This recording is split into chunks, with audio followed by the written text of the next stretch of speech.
Alright, ladies and gentlemen of the YouTube citizens, y'all know who this is. This is your boy Dash the True Inferno. Now, going back 2 weeks ago, or the days leading up to 2 weeks ago, I gave y'all a choice of what Nas album I should review.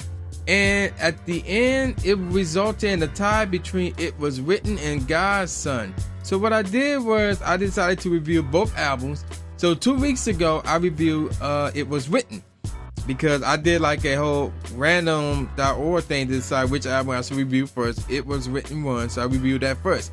Now, last week, it was my birthday, so I reviewed the album that I done, which turned out to be The Best Hour of Kyoto, which came out, ironically, 2 weeks ago, and it's still out now on trueinferno.bandcamp.com.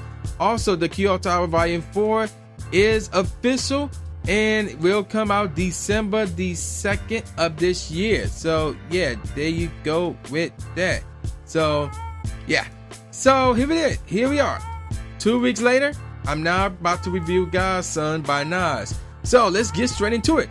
God's Son is Nas's 6th studio album, and it came out in December 13th, 2002. So basically at this point I just got done with high school and I am wrapping up my first semester of college. So anywho, this album was released on his Columbia imprint Ill Real Records.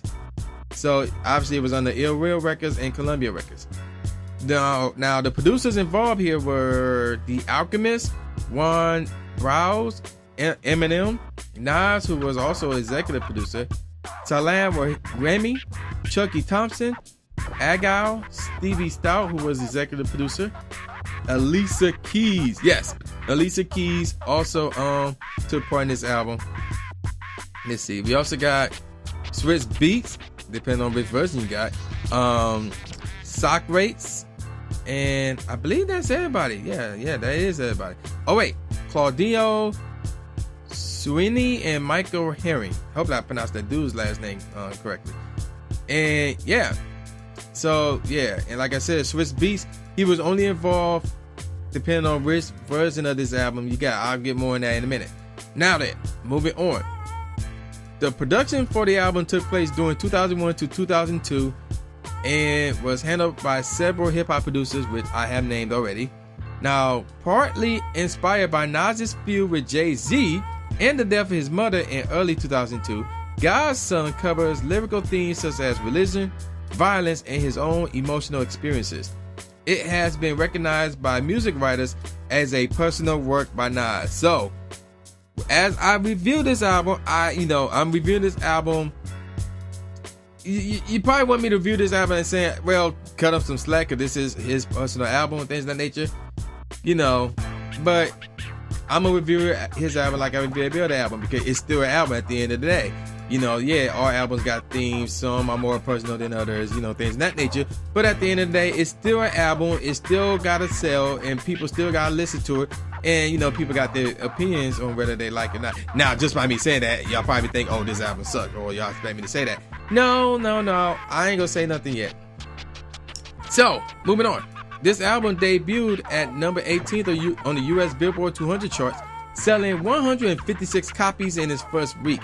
It ultimately peaked at number 12 on the charts and produced 3 singles that achieved Billboard chart success. Upon its release, God's Son received critical acclaim, with critics praising Nas's lyricism and viewing it as a progression from his previous work, which was Stillmatic. On January 14, 2003, the album was certified platinum in sales, following sales in excess of 1 million copies. So yeah, this album really successful.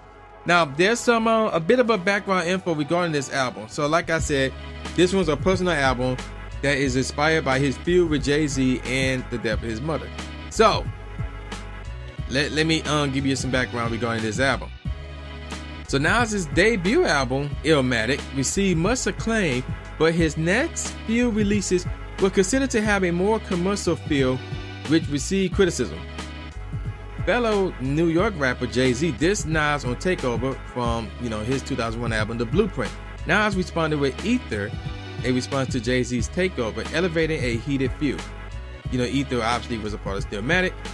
And it was an acclaimed album that signaled Nas' return to hip-hop prominence, quote unquote.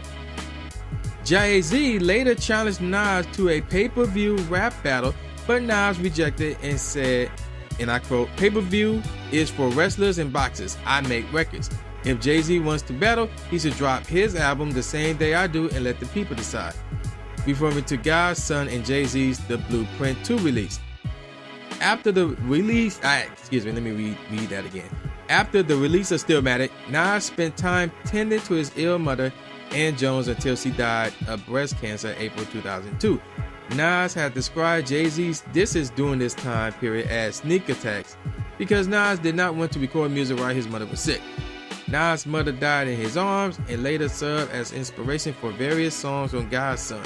At the time, Nas was near the end of his feud with Jay-Z, which also inspired the album's emotional and personal material.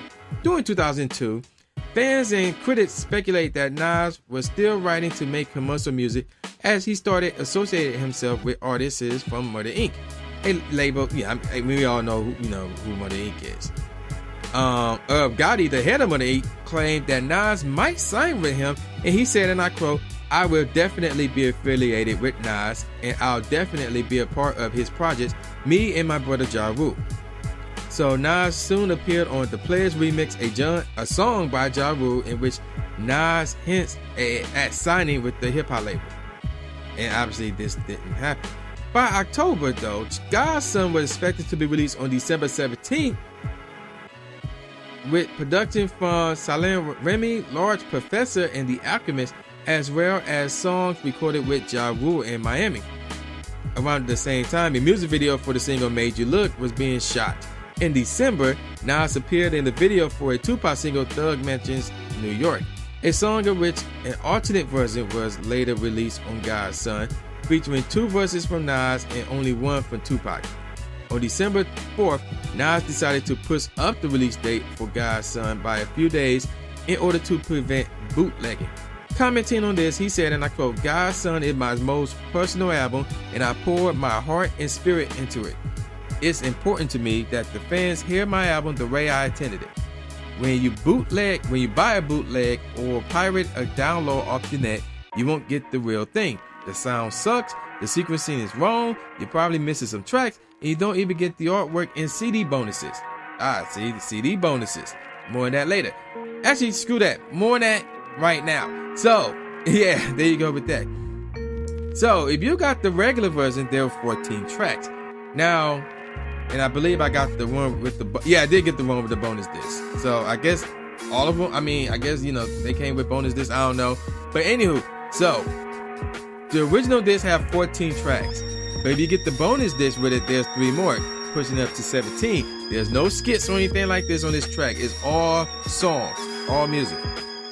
So, which brings me at a tough dilemma. Do I do a top 3 or do I do a top 5? So, like I said, when I got this album, a physical copy of this album, it came with the bonus disc. Therefore, I'm going to do a top 5 and I will include the 3 tracks from the bonus disc.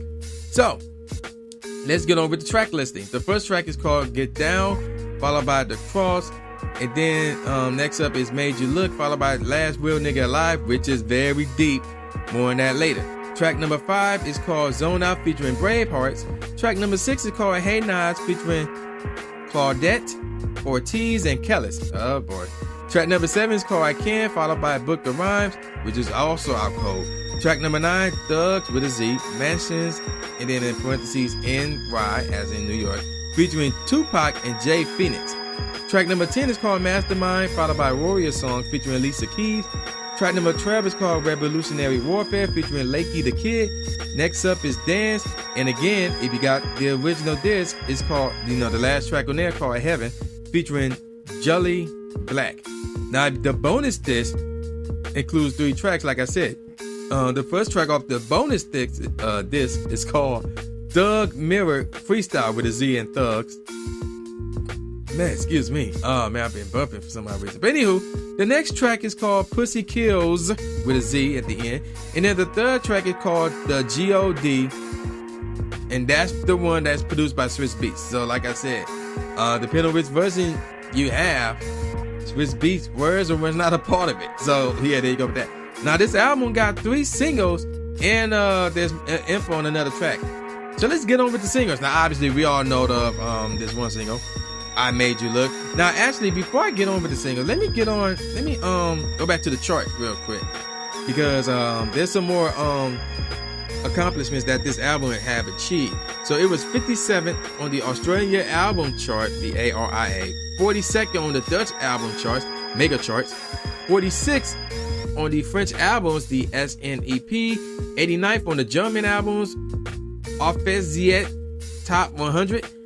It was 97th on the Japanese album charts, Oricon, 56 on the Swiss albums, and I ain't even gonna pronounce that one, what they call their Swiss album charts.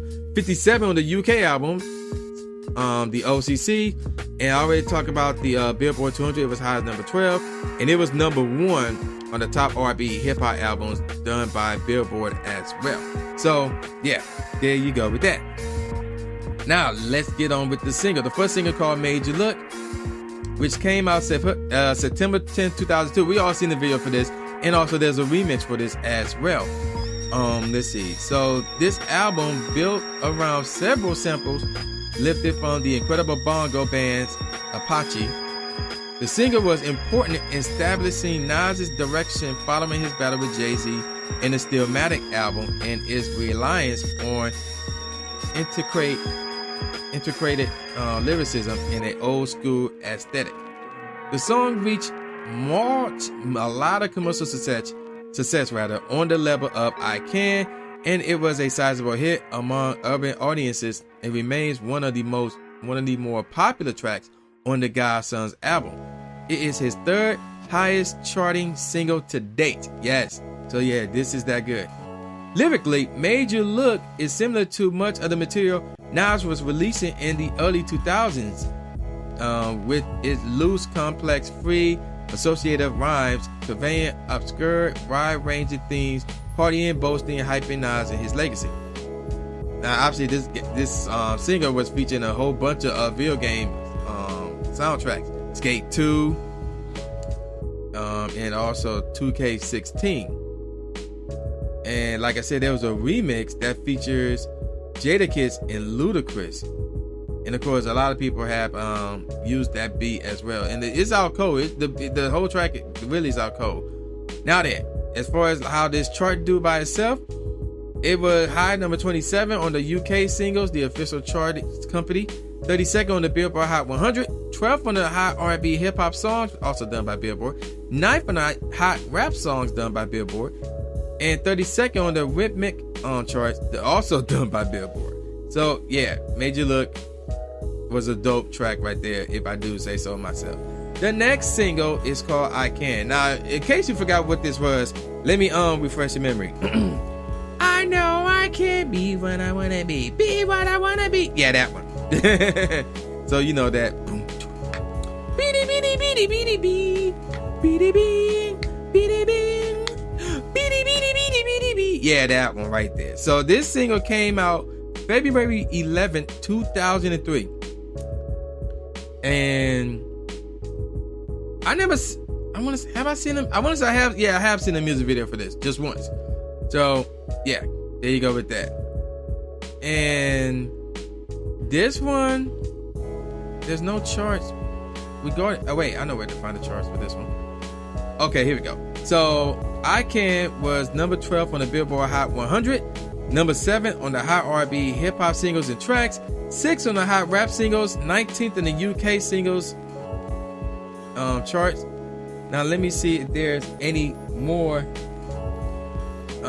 charts that this single have reached.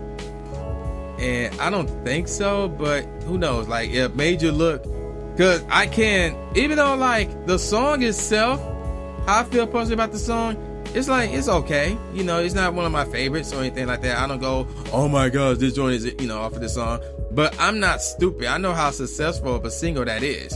So let's see. There it is. I can't. Yeah, here we go. Yeah, there are more charts. The problem is they like way down here, and I can't see the top. So let's see. They are, and then moving on. The single was as high as 53rd on the German charts, 46th in the Netherlands charts, 43rd in the Switzerland charts, and 19th in the UK charts.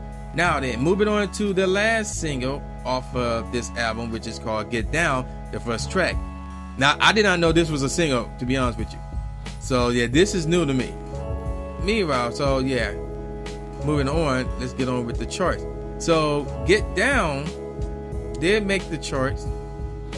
As soon as I can find the charts, there they go. So Get Down was, even though it's a good track, it's better than I Can, but it wasn't as successful as Made You Look and I Can, obviously.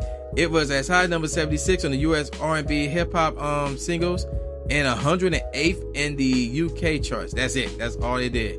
So yeah, there you go with Get Down. Now the other song that had some information is Thug Mansions. Now remember, Thug Mansions is a song originally done by Tupac, and it was released after his death, which was released on the 2002 album Better Days, ending with a Z.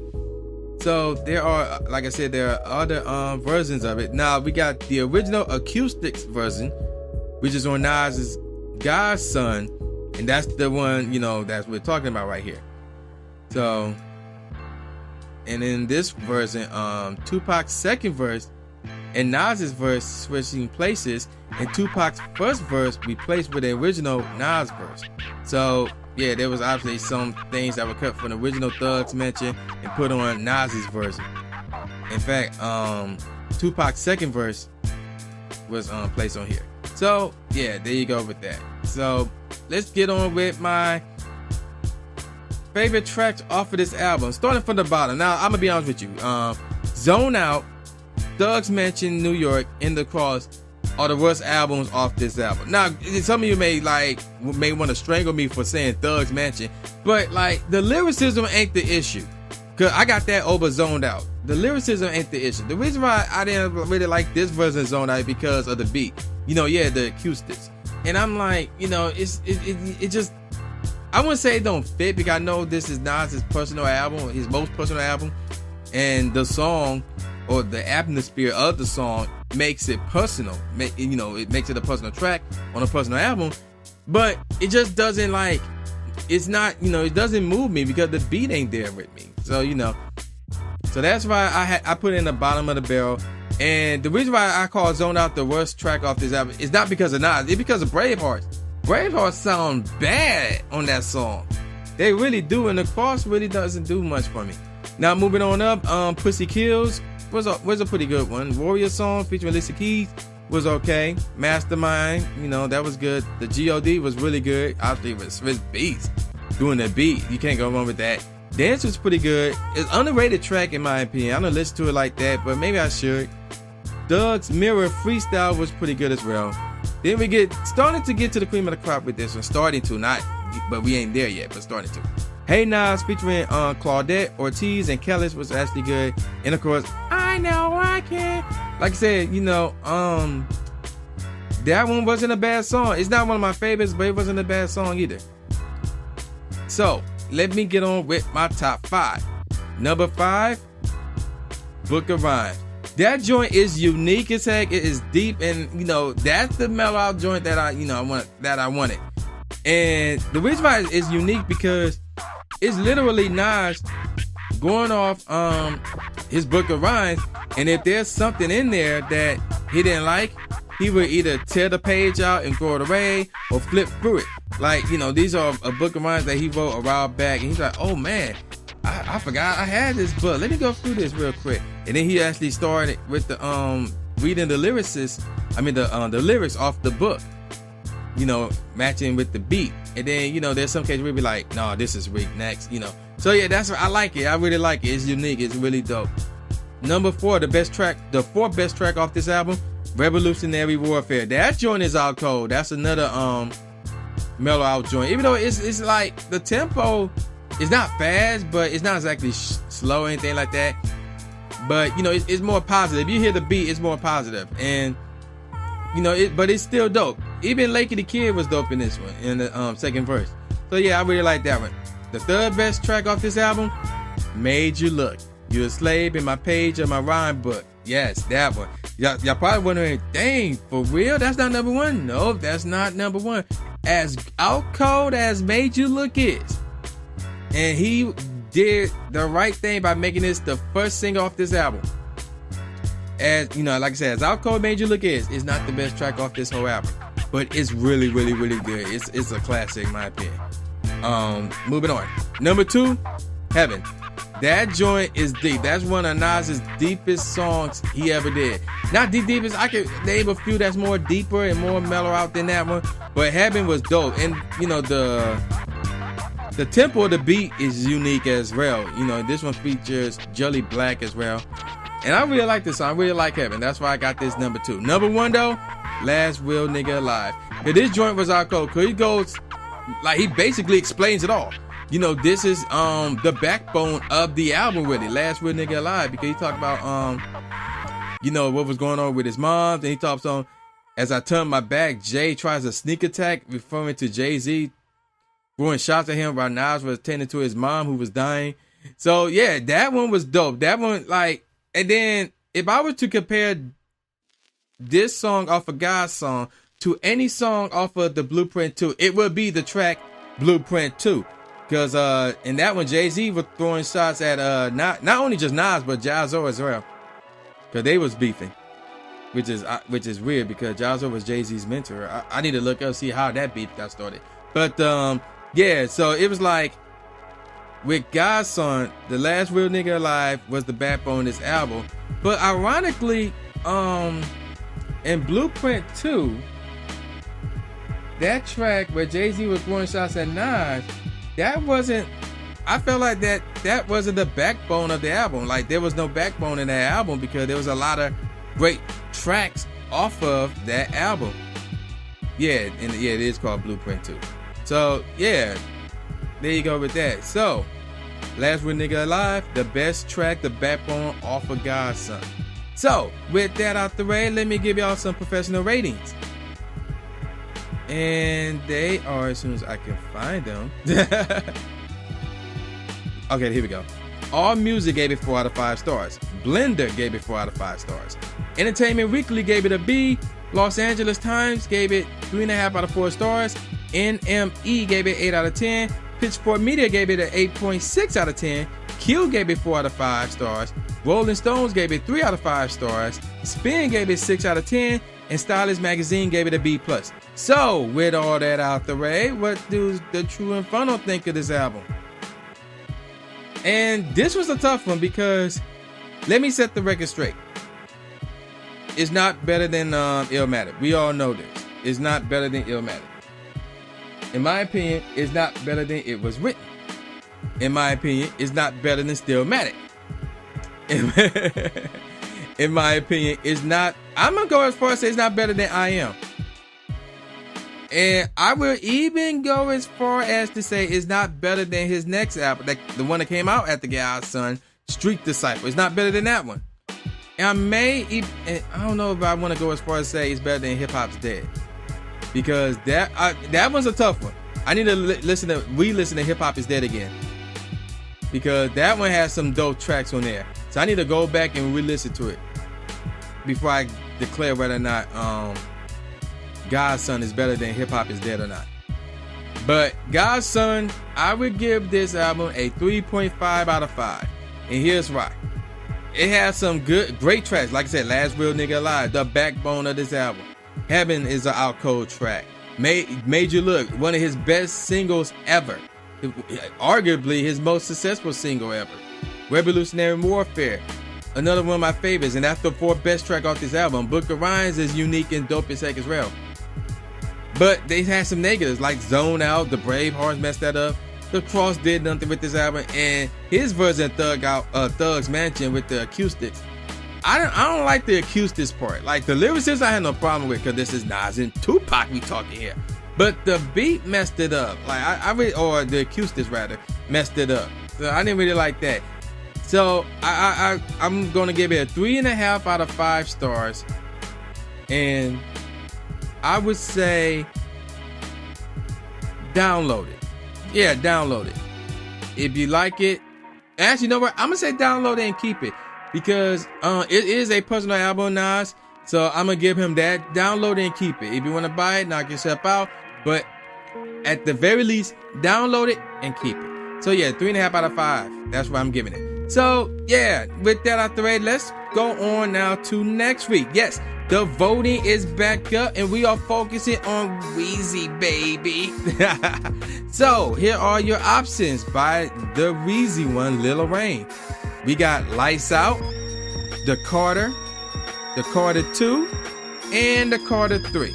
Now you're probably wondering why not The Carter 4, because I had yet to hear The Carter 4. If I did, I probably heard it once. And then I just like went on with my life and never thought about it. But so yeah, Lights Out, The Carter 2, and The Carter 3. Those are your 4 choices. Voting starts now. Voting will end Wednesday, this coming Wednesday at 8 p.m. Eastern Standard Time. And you can only vote on Twitter and on my Facebook if you are a friend of mine on Facebook. So yeah, links to the voting on Twitter will be in the description box below. And again, you must be a friend of mine on Facebook to vote.